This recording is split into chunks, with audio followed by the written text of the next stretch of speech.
నమస్తే. Shaft media acting course నట శిక్షణ కార్యక్రమానికి స్వాగతం. నేను మీ చిలకమర్రి నటరాజ్. ఈ మాడ్యూల్‌లో మనం సెన్స్ మెమొరీ అనే సబ్జెక్ట్ గురించి డిస్కస్ చేసుకుంటాం. ఆహ్, యాక్చువల్‌గా మెథడ్ యాక్టింగ్ అని ఒక scientific approach to the actors training అనేది ఒక ప్రాసెస్. స్టానిస్లావిస్కీ అని ఒక రష్యన్ యాక్టర్ కమ్ డైరెక్టర్. ఆయన కోడిఫై చేసిన ప్రాసెస్‌లో మెథడ్ యాక్టింగ్ అనేది ఒక ఆహ్, సిస్టమ్. యాక్టింగ్‌ని నేర్చుకోవడానికి ఒక స్పెసిఫిక్ వే. దాన్ని మనము జనరల్‌గా మెథడ్ యాక్టింగ్ అంటాం. అందులో ఉండే డిఫరెంట్ యాస్పెక్ట్స్‌లో సెన్స్ మెమొరీ అనేది ఒక యాస్పెక్ట్. రైట్? ఫస్ట్ అసలు మనం సెన్స్ అంటే ఏంటి? మెమొరీ అంటే ఏంటి? సెన్స్ మెమొరీ అంటే ఏంటి? దాన్ని మనం ఎలా చేయాలి? ఎలా నేర్చుకోవాలి? ఎలా ప్రాక్టీస్ చేయాలి? అనే దాని గురించి ఈ మాడ్యూల్‌లో విల్ డిస్కస్. ఫస్ట్ సెన్స్ అంటే ఏంటి? సెన్స్ అనగానే అది మరి ఆ! టచ్ అండి. లేదా అంటాం. టేస్ట్ అండి. లేపోతే సౌండ్ అండి. ఇలా డిస్కషన్‌లో మనం రకరకాలుగా అంటూ ఉంటాం. కానీ యాక్చువల్‌గా సెన్స్ ఉందా? అని అడుగుతాం. అంటే బుద్ధుందా? లేదా జ్ఞానం ఉందా? అని అడుగుతున్నాం కదా! సో, సెన్స్ అంటే జ్ఞానము. మన ఆలోచన, మన వివేకము వీటన్నిటిని అంటే మన మన నాలెడ్జ్ మామూలు భాషలో చెప్పాలంటే నాలెడ్జ్. ఇది ఎక్కడి నుంచొస్తుంది మనకి? What are the inputs of the knowledge? నాలెడ్జ్‌ని మనం ఎలా తీసుకుంటాము? నాలెడ్జ్ అంటే మెదడులో ఉంటుందండి. వండర్‌ఫుల్. చాలా బావుంది. మెదడులోనే ఉంటుంది. ఈ మెదడులోకి నాలెడ్జ్ ఎలా వస్తుంది? జనరల్‌గా మనకి ఒక 4 రకాలుగా మనం ఇన్‌పుట్ తీసుకుంటాము నాలెడ్జ్‌ని. మనలోకి ఆ జ్ఞానాన్ని మనము 4 రకాలుగా గ్రహిస్తాము. వాటిని మనకి పెద్దలు అ, చు, వి, చ మార్గాలు అన్నారు. మొట్టమొదటిది ఉదాహరణకి పులుపు అంటే ఏంటి? పులుపు. అది పుల్లగా ఉంటుందండి. పులుపు అంటే అదే పులుపు అంటే ఏంటి? అది మన మామిడికాయ. మామిడికాయ అనేది వస్తువు కాదు. మరి నిమ్మకాయ గూడా ఇంకో వస్తువు. అది నాలుక మీద పడ్డప్పుడు అది ఏది? ఎక్స్‌ప్లెయిన్ చేయలేము. అదే మనం నాలుకని ఇలా బయటపెట్టి, ఓ నిమ్మకాయని 2 చెక్కలు చేసి, ఓ చెక్కని తీసి, ఆ నాలుక మీద అలా ఒక చుక్కేసామనుకోండి. ఒక్కసారి మీకు ఇలా అయిపోయింది గదా! ఎందుకయింది అంటే, మనం ఆల్రెడీ ఆ నాలుక మీద ఆ పులుపు పడ్డదాన్ని మనం అనుభవించి ఉన్నాము. అది మనకి రీకలెక్ట్ చేసుకుంది. కొన్ని అనుభవిస్తేనే తెలుస్తాయి. అచ్చు, వెచ్చ మార్గాల్లో ఫస్ట్‌ది అనుభవించడం ద్వారా కొన్ని తెలుసుకుంటాము. అంటే మనము అనుభవించకుండా మనకు తెలియవు. ఉదాహరణకి ఇంజెక్షన్ ఇచ్చినప్పుడు నొప్పి వేయును అన్నాం. అంటే ఏం వేయును? అంటే నొప్పి అంటేనండి అది మనకి కొంచెం పెయిన్ అండి. మనం ట్రాన్స్‌లేషన్ అడగట్ల. డెఫినిషన్ అడుగుతున్నాం. నొప్పి అనేది తెలుగైతే, పెయిన్ అనేది ఇంగ్లీష్. జస్ట్ ట్రాన్స్‌లేషన్ కాదు. నొప్పి అంటే ఏంటి? నొప్పి అంటే అదొక మానసిక స్థితి. ఏది స్థితి? నొప్పి స్థితే, ఆనందము స్థితే, బాధ స్థితే, ఇంకోటి స్థితే కదా! మరి ఇదేంటి అంటే ఒక సూది మన చర్మపు పొరల్ని చీల్చుకుంటూ లోపలికి వెళ్ళినప్పుడు మనకేదైతే మన శరీరానికి కలిగిందో బాధ, ఆ బాధని మనం నొప్పి అంటున్నాము. దీన్ని మనం ఎక్స్‌ప్లెయిన్ జేయలేం. We can't explain. Just we can experience. మనకి ఇంజెక్షన్ ఇచ్చినప్పుడు మన చర్మపు పొరల్లో నుంచి సూది లోపలికి ఆహ్, అన్నాను. ఓకే. ఇది నొప్పంటే నాకు తెలిసింది. ప్లగ్‌లో వేలు పెట్టినప్పుడు షాక్ కొట్టును. పిల్లలకి చెప్తుంటాం. "అరేయ్! ముట్టకురా షాక్ కొడుతుందిరా, ముట్టకురా షాక్ కొడుతుందిరా." ఇంటారా? ఇనరు. ఒక్కసారి వేలు పెట్టగానే జుమ్ అని కొట్టిందనుకోండి. అని ఏడుస్తారు. చెప్పిన షాక్ కొట్టి ఓహో! ఇదా షాక్ అంటే మళ్ళీ ప్లగ్ దగ్గరికెళ్తారా? వెళ్ళరు. ఎందుకెళ్ళట్లా? వాళ్ళకి అనుభవమైంది కాబట్టి. సో, కొన్నిటిని మనం అనుభవం ద్వారా తెలుసుకుంటాము. రెండవది చూడడం ద్వారా కొన్నిటిని తెలుసుకుంటాము. ఉదాహరణకి 'తాజ్‌మహల్' ఎలా ఉంటుంది అని అడిగాననుకోండి. ఎలా ఉంటుంది? మీరు చెప్పగలరు, నేను చెప్పగలను. 'తాజ్‌మహల్' అనేది ఒక చతురస్రాకారంలో ఉండే ఒక కట్టడము. పాలరాయితో నిర్మించబడింది. దాని చుట్టూ 4 మీనార్లు నిలబడి పెట్టి ఉంటాయి. తెల్లగా ఉంటుంది. ముట్టుకుంటే చల్లగా ఉంటుంది. అక్కడక్కడ కొన్ని ఆహ్, ఉర్దూలో అవుంటాయి. ఎదురుగా ఒక ఆహ్, లైన్‌గా వాటర్‌ది ఉండి పక్కన చెట్లుంటాయి. మొక్కలుంటాయి. చెట్లు కాదు మొక్కలుంటాయి. ఒక పెద్ద ఆవరణలో ఉంటుంది. దాన్ని చూస్తే మనకు ఆనందం కలుగుతుంది. లోపలికి వెళ్తే అక్కడ ముంతాజు సమాధి కట్టబడి ఉంటుంది. ఇది యాక్చువల్‌గా ముంతాజ్ సమాధి కంటే ముందే కట్టబడింది అని కొంతమంది శాస్త్రజ్ఞులు ప్రూవ్ చేశారు. పురావస్తు శాఖ వాళ్ళ తవ్వకాల్లో షాజహాన్ కంటే దాదాపు ఒక 200 సంవత్సరాల ముందే ఇది కట్టబడింది. ఇది తేజో మహాలయము అని పురావస్తు శాఖ అధికారులు చెప్పారు.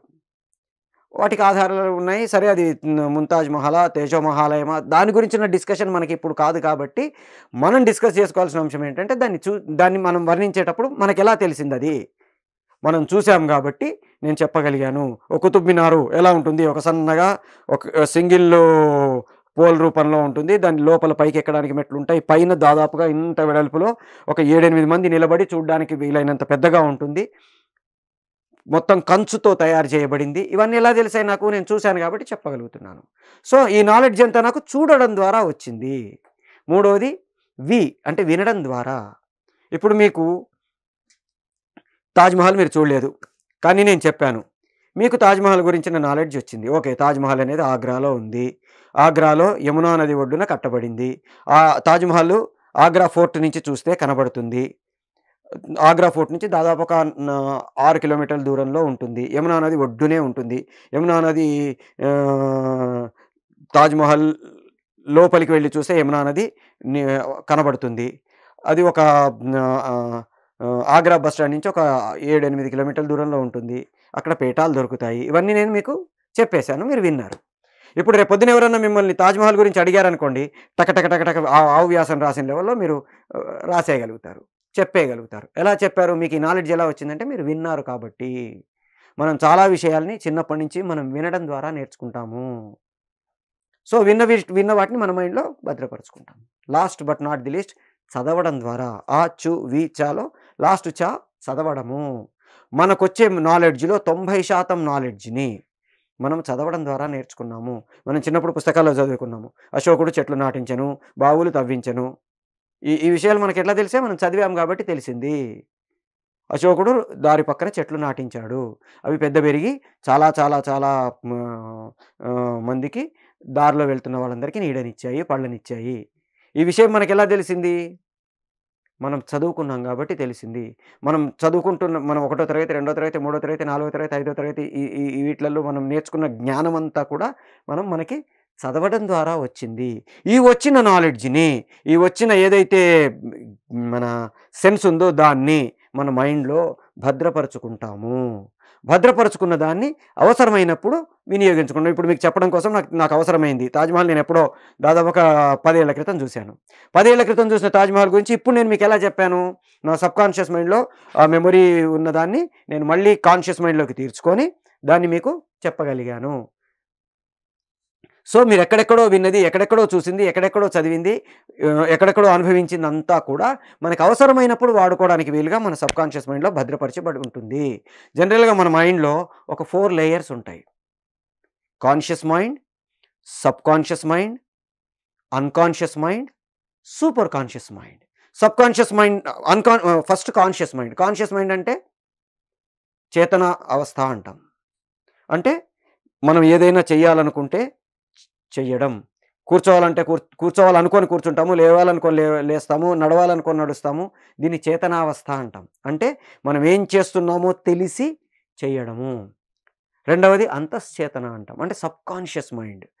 ఇందులో మన బేసిక్ ఆర్గాన్స్ అన్నీ మన సబ్‌కాన్షియస్ మైండ్ కంట్రోల్‌లో ఉంటాయి. ఒక మనిషి మందు కొట్టాడనుకోండి, ఆల్కహాల్ తాగాడనుకోండి, స్లోగా నడుస్తాడు, తడబడతాడు మాట్లాడేటప్పుడు, కళ్ళు ఇలా మబ్బైపోతాయి. ఎందుకైపోతున్నాయంటే ఈ ఆల్కహాల్‌లో ఉండే స్పిరిట్ మన మెడుల్లా అబ్లాంగేటా అంటాం. అంటే చిన్న మెదడుని మొద్దుబరుస్తుంది. ఈ పెద్ద మెదడు ఆర్డర్స్ ఇచ్చేస్తుంది. ఈ పని చెయ్యి అంది. చిన్న మెదడు దానికి ఆర్డర్ ఇచ్చాను అనుకుంటుంది, స్లో అవుతుంది. ఇక్కడ చేసేసాననుకుంది కానీ ఈ సబ్‌కాన్షియస్ మైండ్ నుంచి మన బాడీకి వచ్చే ఆర్డర్స్ స్లో అయిపోవడం వల్ల నేను కాలేసాను అనుకుంటున్నాను కానీ పడలా. ఆ పడ్డది టైం పడుతుంది. స్లో అయిపోతుంది మన యాక్టివిటీ. అట్లాగే నాలుక ఎర్రని సంపెత్తాను రేయ్ అన్న. ఈ మైండ్ చెప్పేసింది ఎవడ్రా వాడు చంపేస్తాను రేయ్ అని మామూలుగా అనేసింది. కానీ ఇక్కడ మన సబ్‌కాన్షియస్ మైండ్ స్లో అవ్వడం వల్ల నాలుకకి, మెదడుకి అంటే కాన్షియస్ మైండ్‌కి ఉండే మధ్యలో ఉండే అవి స్లో అయిపోవడం వల్ల ఇది మామూలుగా మాట్లాడేసాను అనుకుంది కానీ ఇది అనలా. సో, ఇదంతా స్లో అయిపోతుంది. సో, ఈ సబ్‌కాన్షియస్ మైండ్‌లో కొన్ని లక్షల కోట్ల మెమరీ సెల్స్. పెటాబైట్ అంటాం. పెటాబైట్ అంటే మల్టీ బిలియన్. అన్ని లక్షల కోట్ల మెమరీ సెల్స్ మన సబ్కాన్షియస్ మైండ్లో ఉన్నాయి. మనకి ఏదన్నా టక్క టక్క టక్క టక్క మనకి గుర్తొస్తుంది. ఒక కంప్యూటర్, ఒక హార్డ్ డిస్క్ ఉందనుకోండి, ఒక 2 టెరాబైట్ హార్డ్ డిస్క్ ఉందనుకోండి, 2 టీబీ హార్డ్ డిస్క్. మనం ఒక 20 సినిమాలు, ఒక 2-3 వేల ఫోటోగ్రాఫ్స్, కొన్ని ఫైల్స్ వేయగానే ఫుల్ అయిపోతుంది. ఎక్స్క్యూస్ మీ, ఇందులో నుంచి కొన్ని డిలీట్ చేసేయి, లేకపోతే నేను కొత్త వాటిని తీసుకోలేను అంటుంది. కానీ మన మెదడు ఎప్పుడైనా అందా, ఒరే ఈ పర్సన్ని నాకు పరిచయం చేయకు, నేను గుర్తుపెట్టుకోలేనని కానీ, ఈ ప్రదేశానికి నన్ను తీసుకొని వెళ్ళకు, నేను గుర్తులేనని కానీ, దీని గురించి నాకు చెప్పకు, నేను గుర్తుపెట్టుకోలేనని కానీ ఎప్పుడన్నా మన మైండ్ అందా? అనదు. ఎందుకంటే లక్షల కోట్ల మెమొరీ సెల్స్ మన మైండ్లో ఉన్నాయి. అంత మైండ్లో మనం వాడేది యాక్చువల్గా ఐన్స్టీన్ లాంటి వాళ్ళే 0.01% వాడారు. మనం 0.001% వాడుతున్నాం. 100% వాడితే ఎంత అద్భుతం చేయొచ్చు. మనకి లూసీ అనే ఒక సినిమాలో ఒక 100% మన మెదడుని వాడితే ఎంత పవర్ఫుల్గా ఉంటుందో మనకి ఆ లూసీ అనే సినిమాలో చెప్తారు. మనకు ప్రాచీన కాలంలో ఋషులు, మునులు వీళ్ళందరూ వాళ్ళ మేధస్సుని వాడేవాళ్ళు. వాళ్ళు ఇక్కడ కూర్చొని ఎక్కడో జరుగుతున్న వాటిని కంట్రోల్ చేయగలిగేవాళ్ళు. ఎక్కడో జరుగుతున్న వాడిని చూడగలిగేవాళ్ళు. ఎలా చూడగలిగేవాళ్ళు, ఎలా కంట్రోల్ చేయగలిగేవాళ్ళు అంటే వాళ్ళ మేధస్సుని వాళ్ళు అంత పర్సెంటేజ్ యూజ్ చేసేవాళ్ళు. అంత కెపాసిటీ ఉంటుంది. వేవ్ లెంత్‌ని కంట్రోల్ చేసే కెపాసిటీ మన మైండ్‌కు ఉంటుందని శాస్త్రజ్ఞులు ప్రూవ్ చేశారు. సో మన మేధస్సుని మనం వాడుకోగలిగితే అద్భుతాలు చేయగలుగుతాము. అన్ని లక్షల కోట్ల మెమరీ సెల్స్ స్లీపింగ్ స్టేజ్‌లో ఉంటాయి. ఉదాహరణకి నేను మిమ్మల్ని కొన్ని ప్రశ్నలు అడుగుతాను. మీ స్కూల్ పేరేంటి? మీరు ఈ మధ్యలో చూసిన సినిమా ఏది? మీకు బాగా నచ్చిన ప్రదేశం ఏది? మీ బెస్ట్ ఫ్రెండ్ పేరేంటి? మీ సొంత ఊరేది? నేను కొన్ని ప్రశ్నలు అడిగాను. ఈ ప్రశ్నలు అడగకముందు వీటి జవాబులు మీకు తెలుసా, తెలీదా? బ్రహ్మాండంగా తెలుసు. తెలియకపోతే ఎలా చెప్తాం? మనకు సంబంధించినవే కదా! కానీ మరి గుర్తున్నాయా మీకు? గుర్తున్నాయా అంటే గుర్తున్నాయి. గుర్తున్నాయా మరెందుకు నేను అడగకముందు చెప్పలా? గుర్తున్నాయి గానీ అది అవసరం పడలే కదా! సో అవి స్లీపింగ్ స్టేజ్‌లో ఉన్నాయి. వాటిని మనము ఎప్పుడైతే దాన్ని మనం గుర్తు చేసుకోవాలనుకున్నామో we have tapped that. Subconscious మైండ్‌లో నుంచి కాన్షియస్ మైండ్‌లోకి వాటిని పిక్ చేసుకున్నాము. నేను ఎప్పుడైతే మీ స్కూల్ పేరు అడగగానే మీ కళ్ళ ముందు మీ స్కూల్ బోర్డు, మీరు ఆ స్కూల్లోకి పరిగెత్తింది, మీ క్లాస్ రూము, ఇవన్నీ టక టక టక టక మీ మెమొరీలోకి సబ్‌కాన్షియస్ మైండ్‌లో నుంచి కాన్షియస్ మైండ్‌లోకి వచ్చేసాయి. అట్లాగే మీకు నచ్చిన ప్రదేశం అనగానే డింగని మీరు నచ్చిన ప్రదేశానికి వెళ్ళిపోయి అక్కడ మీరు చూసిన వాటన్నిటిని చెక్ చేసుకున్నారు. మీరు ఈ మధ్య కాలంలో చూసిన సినిమా ఏదైనా అడిగాగానే ఆ పోస్టరు, మీరు ఆ సినిమా థియేటర్‌లోకి వెళ్ళడము, సినిమాలో టైటిల్స్ ఇవన్నీ మన కళ్ళ ముందుకు టకక్కన వచ్చేస్తున్నాయి. విజువల్ అవుతున్నాయి. ఎందుకు అవుతున్నాయంటే అవన్నీ మన సబ్‌కాన్షియస్ మైండ్‌లో స్లీపింగ్ స్టేజ్‌లో ఉన్నాయి. సో మన నాలెడ్జ్ మొత్తం ఆచు వీచా మార్గాల ద్వారా, అంటే by experience, by reading, by watching and by hearing, ఈ 4 రకాలుగా మనం గెయిన్ చేసిన నాలెడ్జ్ మొత్తం మన సబ్‌కాన్షియస్ మైండ్‌లో భద్రపరచబడి ఉంది. ఇది మనము మన జ్ఞానేంద్రియాల ద్వారా తీసుకుంటున్నాము. మన కళ్ళతో చూస్తున్నాము, చదువుతున్నాము, మన చెవులతో వింటున్నాము, మన నాలుకతో ఆస్వాదిస్తున్నాము, మన చర్మంతో స్పర్శ తెలుసుకుంటున్నాము. ఇవన్నీ కూడా అందుకే జ్ఞానేంద్రియాలు అంటాము. వేడి ఇది, చలువ ఇది. ఎట్లా తెలిసింది మనకి? నొప్పి ఇది. మన టచ్ ద్వారా మనకు తెలుస్తున్నాయి. మనం కళ్ళు మూసుకొని ఎవరైనా ముట్టుకుంటే మనకు దగ్గర వాళ్ళైతే మనం ఫలానా వాళ్ళని చెప్పేస్తున్నాం. ఎలా చెప్పేస్తున్నాం? ఇక్కడేమైనా కళ్ళున్నాయా? లేవు. కానీ ఇక్కడి నాలెడ్జ్ ఆల్రెడీ కోడిఫై అయ్యే ఇక్కడుంది. ఒక వస్తువుని మీరు కళ్ళు మూసుకొని పట్టుకొని చూడండి. అదేంటి? ఎవరినైనా ఏదైనా ఒక వస్తువు చేతిలో పెట్టమని దాన్ని ఇలా టచ్ చేసి చూడండి. దాని తాలూకు ఇన్ఫర్మేషన్ అంతా ఇక్కడుంది. సబ్‌కాన్షియస్ మైండ్‌లో రిజిస్టర్ అయ్యి ఉంది. దాన్ని ముట్టుకోగానే ఓకే ఇది అని చెప్పేస్తాం. ఎలా చెప్పగలుగుతున్నాం? అంటే మన సబ్‌కాన్షియస్ మైండ్‌లో అవన్నీ ఉన్నాయి. సో వాటిని మనము అవసరమైనప్పుడు బయటికి తీసుకొని యూజ్ చేసుకోవడానికి ట్రై చేస్తాము. రైట్? సో ఇక్కడ సెన్స్ మెమరీ ఎక్సర్సైజ్ అంటున్నాం. అంటే యాక్టర్స్ ట్రైనింగ్‌లో సెన్స్ మెమరీ అనేది ఒక ఎక్సర్సైజ్. ఇదేంటి? దీన్ని ఎట్లా వాడతాం అనేది ఇప్పుడు మనం డిస్కస్ చేసుకుందాం. Sense memory. సెన్స్ అనే పదం తెలుసు, మెమొరీ అని తెలుసు. అంటే జ్ఞానేంద్రియాల స్మృతి. Memories of sensory organs. మన సెన్సరీ ఆర్గాన్స్ ద్వారా మనం ఏదైతే ఇన్పుట్ తీసుకున్నామో వాటి తాలూకు మెమొరీస్ని recalling and reproduction of the memories of sensory organs.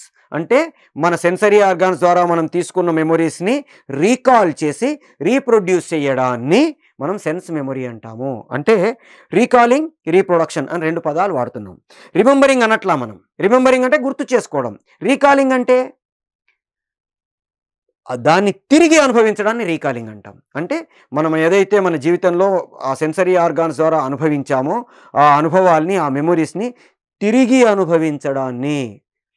గుర్తు చేసుకోవడానికి, తిరిగి అనుభవించడానికి తేడా ఏంటి?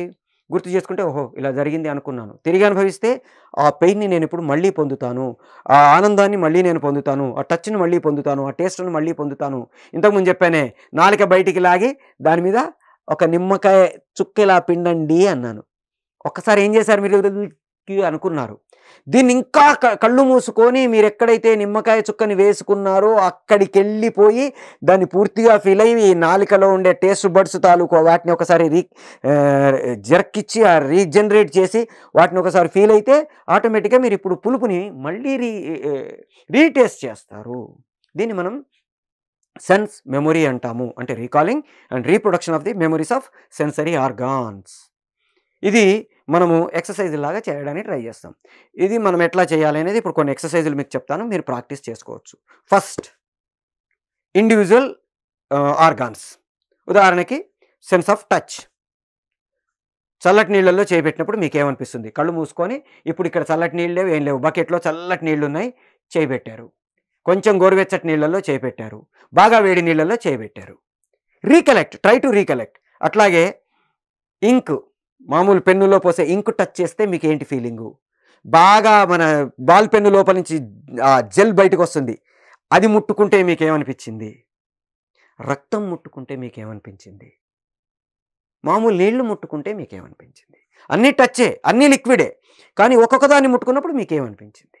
దాన్ని మళ్ళీ రీకలెక్ట్ చేసుకోవడానికి ట్రై చేస్తాము. అట్లాగే ఒక వస్తువును చూశారు, మంచి మీకు నచ్చిన తోటలోకి వెళ్ళినప్పుడు ఎలా చూశారు? ఏం ఫీల్ అయ్యారు?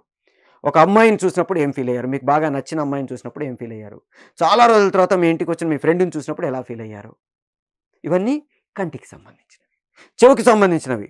మీకు బాగా నచ్చిన సౌండ్ వింటే, ఒక మ్యూజిక్ విన్నారు, ఇండియన్ మ్యూజిక్ విన్నారు, శాస్త్రీయ సంగీతం, లేదు పాప్ మ్యూజిక్ విన్నారు. మీకు నచ్చిన పాప్ మ్యూజిక్ నచ్చితే శాస్త్రీయ సంగీతం పెద్దగా ఇంట్రెస్టింగ్ అనిపించదు, శాస్త్రీయ సంగీతం నచ్చితే పాప్ మ్యూజిక్ పెద్దగా ఇంట్రెస్టింగ్ అనిపించదు. అది విన్నప్పుడు ఏమనిపించింది? ఇది విన్నప్పుడు ఏమనిపించింది?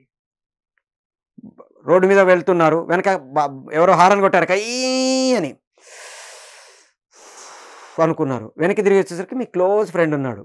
అప్పటిదాకా ఇరిటేషన్ ఇచ్చిన మీ హారను ఒక 10 ఏళ్ల తర్వాత కలిసిన ఫ్రెండ్ కొట్టాడంటే ఏమైపోయింది? మర్చిపోయాం.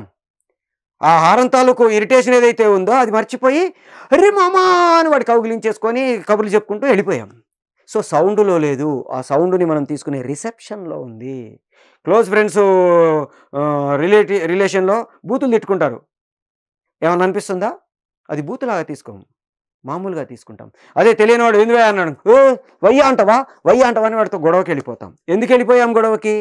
వాడన్న సౌండ్లో లేదు, ఆ సౌండ్ని మనం తీసుకునే రిసెప్షన్లో ఉంటుంది. అట్లాగే మనం ఒక వస్తువును చూసినప్పుడు, లేదా ఒక శబ్దాన్ని విన్నప్పుడు, లేదా ఏదన్నా టచ్ చేసినప్పుడు, ఏదన్నా టేస్ట్ చేసినప్పుడు దానికి మనకు ఉండే కోడిఫికేషన్ ఏదైతే రిలేషన్షిప్ ఉందో దాన్ని బట్టి మన రియాక్షన్ ఉంటుంది. కాకరకాయ మీకు ఇష్టం అనుకోండి, తింటే అబ్బా అనుకుంటారు. కాకరకాయ నాకు ఇష్టం లేదనుకోండి, తింటూ అబ్బా అనుకుంటాను. అబ్బా అనుకోవడానికి తేడా ఉందిగా. సో మీకు నచ్చినవి విన్నప్పుడు, నచ్చనివి విన్నప్పుడు, నచ్చినవి టేస్ట్ చేసినప్పుడు, నచ్చనివి టేస్ట్ చేసినప్పుడు ఇట్లా డిఫరెంట్గా మనం ట్రై చేస్తాం. అట్లాగే ఒక 2-3 కలిపి will try to take the exercise. So అట్లా డిఫరెంట్ ఎక్సర్సైజెస్ని సెన్స్ మెమరీలో ట్రై చేయండి. నేను మీకు ఇప్పుడు ఒక ఎక్సర్సైజ్ చెప్తాను, దాన్ని మీరు చేయడానికి ట్రై చేయండి. రైట్? సో నేను ఇప్పుడు మీకు ఒక సెన్స్ మెమరీ ఎక్సర్సైజ్ చెప్తాను. అన్ని సెన్సెస్ని మనం రీకలెక్ట్ చేసుకొని రీయూజ్ చేయడానికి వీలైన ఒక చిన్న ఎక్సర్సైజ్. రైట్? మీరు మీ ఫ్రెండ్ మ్యారేజ్కి ఊరికి వెళ్ళారు, ఎగ్జామినేషన్స్ ఉన్నాయని రిటర్న్ వచ్చారు. మీ ఫ్యామిలీ అందరూ అక్కడే ఉండిపోయారు. మీరు ఊరికెళ్ళి దాదాపు ఒక 5-6 డేస్ అవుతుంది.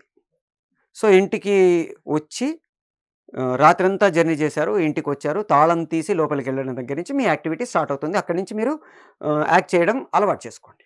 సో, ఆ నిద్ర మబ్బులో వచ్చేటప్పుడు ఒక పాల ప్యాకెట్ తీసుకున్నారు. బస్సు దిగి వచ్చేశారు. ఇంట్లోకొస్తూ తాళం తీసుకొని లోపలికొచ్చారు. తలుపులు తీసి లోపలికొచ్చేసరికి భయంకరమైన స్మెల్లొస్తుంది. ఏంటి స్మెల్లు అనుకున్నారు. 4, 5 డేస్ అవుతుంది మనం తలుపులు తీయక. సరే లోపల అదంతా డస్ట్ నిండిపోయి స్మెల్లొస్తుందేమో అని ఒక చిన్న డౌటొచ్చి మొత్తం తలుపులు తీసి, కిటికీలు ఓపెన్ చేసి, కర్టెన్స్ అన్నీ ఓపెన్ చేసి, ఫ్యాన్‌లేసి ఓకే అనుకోని లోపలికెళ్ళి ఫ్రెష్ అయ్యి మళ్ళీ హాల్లోకొచ్చారు. ఇప్పటికి కూడా మళ్ళీ ఆ స్మెల్ కంటిన్యూ అవుతుంది. ఎక్కడి నుంచొస్తుంది? అంత లేదు గానీ ఉంది. ఒక తలుపులు తీయడం వల్ల కొంచెం ఆ ఇంటెన్సిటీ ఆఫ్ ది స్మెల్ తగ్గింది గానీ, ఇంకా ఉంది. సో, ఎక్కడి నుంచొస్తుంది, ఎక్కడి నుంచొస్తుంది అని వెతకడం మొదలెట్టారు. కార్నర్‌లో ఒక దివాన్ లాంటిదుంది. దాని మీద అన్ని వస్తువులున్నాయి. అది తీయడానికి లేదు. కానీ కిందేదో ఉంది తెలుస్తుంది. అక్కడి నుంచి వస్తుందని అర్థమవుతుంది. దగ్గరికెళ్ళేసరికి ఇంకెక్కువ స్మెల్ అయింది. ఒక కర్చీఫ్ తీసి మొహానికి కట్టుకున్నారు. చూస్తే కనపడట్లా సరిగ్గా. ఏం చేయాలని తీసి మీ సెల్ ఫోన్ తీసి దాంట్లో టార్చ్ లైట్ ఆన్ చేయడానికి ట్రై చేశారు. సెల్ ఫోన్ ఛార్జింగ్‌లో లేదు. అబ్బా! రాత్రంతా జర్నీ చేసొచ్చాం గదా! అనుకోని సరే ఓకే అనుకోని వెళ్లి సెల్ ఫోన్‌ని ఛార్జింగ్ పెట్టి ఒక 1 మినిట్ ఆగిన తర్వాత దాన్ని ఆన్ చేసి అక్కడ పెట్టేసి ఎట్లా, ఎట్లా ఏం చేయాలి, ఏం చేయాలని ఇంట్లో వెతికారు. టార్చ్ లైట్ కోసం వెతికారు. టార్చ్ దొరికింది. ఆన్ గావట్లా. అందుకని తీసి చూస్తే లోపల సెల్స్ అన్నీ చాలా రోజులయిపోవడం వల్ల మొత్తం దాంట్లో నుంచి గసి కారి కార్బన్ అంతా మొత్తం లిక్విడ్ అయిపోయి మొత్తం డైల్యూట్ అయిపోయింది. దాన్ని మొత్తం ఒకసారి చూసి పక్కన పడేసి చేతులు తుడుచుకొని ఎట్లా ఏం చేయాలి, ఏం చేయాలి, ఏం చేయాలి, ఏం చేయాలని ఆలోచిస్తుంటే అద్దం కనపడింది. ఓకే అని అద్దం తీసుకొని అద్దాన్ని లైట్ తాలూకు రిఫ్లెక్షన్‌కి పెట్టి దాన్ని మీరు ఆ దివాన్ కిందకి వేసి చూస్తే ఏదో కనపడుతుంది. కానీ దగ్గరికెళ్తే తప్ప తెలియదు. అందుకని కాలుతో కుర్చీని లాగి ఈ యాంగిల్‌ని కరెక్ట్‌గా సెట్ చేసి దాని కిందకయ్యేటట్టు చేసి దగ్గరికెళ్లి చూస్తే ఈ ఎలుక చచ్చిపోయింది. ఎలుక దాదాపు ఒక 4, 5 రోజులు అయిపోయి ఉంటుంది చచ్చిపోయి. అంత పురుగులు పురుగులయిపోయి అదొక రకంగా ఉంది. ఒక్కసారి వామిటింగ్ సెన్సేషన్ వచ్చింది. మళ్ళీ ఒకసారి మూతికి కట్టుకున్న దాన్ని కొంచెం ఇంకా గట్టిగా కట్టుకొని బాత్రూమ్‌లోకెళ్ళి ఒక చాట, చీపురు తీసుకొనొచ్చి దాన్ని మీకు అందట్లా దివాన్ కిందకి ఎక్కడో ఉంది. అందుకని దాన్ని ఇలా పట్టి తీయడానికి ట్రై చేస్తున్నారు. గట్టిగా అతుక్కొనుంది. ఇలా, ఇలా, ఇలా అంటుంటే రావట్లే. కొంచెం గట్టిగా అన్నారు. అది ఎగిరి మీ చేతి మీద పడింది. ఒక్కసారి ఒళ్ళు జలదరించింది. అనిపించింది. ఇమ్మీడియేట్‌గా చాటలోకి తీసుకున్నారు. తీసుకెళ్ళి అటు ఇటు చూసి బయట ఇసిరేశారు. ఇసిరేసి ఈ చాటా, చీపురు తీసుకెళ్ళి బాత్రూమ్‌లో పడేసి ఒకసారి చేయి కడుక్కొనొచ్చారు. వచ్చి మాప్ స్టిక్ తీసుకొని కొంచెం డెటాల్ తీసుకొని అక్కడ డెటాల్ పోసి మాప్ స్టిక్‌తో దాన్ని మంచిగా ఒకసారి క్లీన్ చేసి బకెట్‌లో మళ్ళీ ఇది ఉంచి మళ్ళీ క్లీన్ చేసి ఇది తీసుకొనెళ్ళి బాత్రూమ్‌లో పడేసి ఆ చీపురు, చాట, ఈ బకెట్ ఇవన్నీ ఒకసారి క్లీన్ చేసేసి మళ్ళీ చేతులు ఒకసారి కడుక్కొని వచ్చారు. వచ్చేసరికి ఇంకా కొంచెం స్మెల్లొస్తుంది. అందుకని రూమ్ ఫ్రెషనర్ తీసి రూమంతా స్ప్రెడ్ చేశారు. బాగా ఫ్రెష్ చేశారు. ఓకే. ఇప్పుడు కొంచెం ఓకే అనుకున్నారు. వచ్చి లోపలికెళ్ళి మీరు తీసుకొచ్చిన పాల ప్యాకెట్‌ని కిచెన్‌లోకి తీసుకొనెళ్ళి కట్ చేసి గిన్నె మీద పెట్టి పాలు దాంట్లో పోసేసి స్టవ్ ఆన్ చేశారు. వచ్చి హాల్లోకొచ్చి కూర్చొని టీవీ ఆన్ చేశారు. టీవీ ఆన్ చేసేసరికి ఫుల్ వాల్యూమ్‌లో ఉంది టీవీ. ఒక్కసారి సౌండ్ ఫుల్ అయిపోయేసరికి టపక్కుమని రిమోట్ తీసుకొని టక టక టక టక టక టక టక అని వాల్యూమ్ మొత్తం తగ్గిచ్చేశారు. చూస్తూ ఉన్నారు. ఇంతలో ఫోన్ మోగింది. ఫోన్ మోగగానే గుర్తొచ్చింది. చేరగానే ఫోన్ చేయమని మదర్ చెప్పారు. మర్చిపోయారు. ఇప్పుడు తిట్లు పడతాయి అనుకున్నారు. ఒకసారెళ్లి ఫోన్ తీసుకొని హలో అని మీ మదర్‌తో మాట్లాడారు. మాట్లాడే ప్రాసెస్‌లో ఇప్పుడే వచ్చానమ్మా ఇంక ఇంట్లోకెళ్తున్నాను. నువ్వు ఫోన్ చేసావన్నారు. "ఒరేయ్! పొద్దున ఎప్పుడో బస్సు దిగి ఉంటావు. ఇప్పటిదాకా ఏం చేస్తున్నావురా? ఇంటికెళ్ళకుండా అబద్ధం ఆడుతున్నావా? ఫోన్ చేయమంటే మర్చిపోయావా?" అని తిడుతున్నారు. "లేదు లేదమ్మా ఆహ్, ఇప్పుడే వచ్చాను, ఇప్పుడే వచ్చాను" అని ఏదో కన్విన్స్ చేయడానికి ట్రై చేశారు. కన్విన్స్ చేశారు. సెల్ అక్కడ పెట్టారు. మళ్ళీ వచ్చి టీవీ చూస్తున్నారు. టీవీలో ఆహ్, క్రికెట్ మ్యాచ్ వస్తుంది. ఆ మ్యాచ్ అబ్జర్వ్ చేస్తున్నారు. సచిన్ టెండూల్కర్ 4లు, 6లు కొడుతున్నాడు. హ్యాపీగా మ్యాచ్ చూస్తూ చూస్తూ ఉంటే సడెన్‌గా స్మెల్లొచ్చింది. ఏంటి స్మెల్లు మళ్ళీ ఎలకనా అని ఒకసారి అనుకునేసరికి పొయ్యి మీద పెట్టిన పాలు గుర్తొచ్చాయి. గబగబా పరిగెత్తుకుంటూ ఎళ్ళేసరికి అవి పొంగి స్టవ్ మీద పడ్డం వల్ల వచ్చిన వాసన గబుక్కున దాన్ని దింపేశారు. సుర్రుమని కాలింది. అని ఊదుకున్నారు. ప ట్యాప్ ఆన్ చేసి దాని కింద చేతులు పెట్టారు. సురుసురు సురుసురుమని మండుతుంది. ఫ్రిడ్జ్ ఓపెన్ చేసి దాంట్లో నుంచి ఒక ఐస్ క్యూబ్ తీసుకొని దీనికి ఇట్లా టచ్ చేసి కొంచెం సేపు పట్టుకున్నారు. కొంచెం తగ్గింది. తగ్గగానే ఓకే అనుకోని ఇప్పుడు గ్లాస్ తీసుకొని గ్లాస్‌లో పాలు పోసుకొని దాంట్లో కొంచెం షుగరేసుకొని కలుపుకొని వచ్చి టీవీ ముందు కూర్చొని తాగడానికి ట్రై చేశారు. ఒక గుక్క తాగారు. తాగేసరికి ఇక్కడ పడ్డ ఎలక గుర్తొచ్చింది. ఒక్కసారి వామిటింగ్ సెన్సేషన్ వచ్చింది. తీసుకెళ్ళిపోయి ఆ పాలు పారబోసేసి నోరంతా ఒక ఇరిటేటింగ్ అది అయ్యేసరికి పుక్కిలించి ఉమ్మేశారు. ఆహ్, అదంతా నోరంతా ఒక రకమైన ఆహ్, అసహ్యకరమైన ఫీలింగొస్తుంది. అందుకని ఏం చేయొచ్చు, ఏం చేయొచ్చు, ఏం చేయొచ్చు అని ఇంట్లో అంతా వెతికారు. ఏం దొరకలా. ఆహ్, అల్మారాల్లో, షెల్ఫుల్లో అన్నిట్లలో వెతికినా ఏం కనబడలా.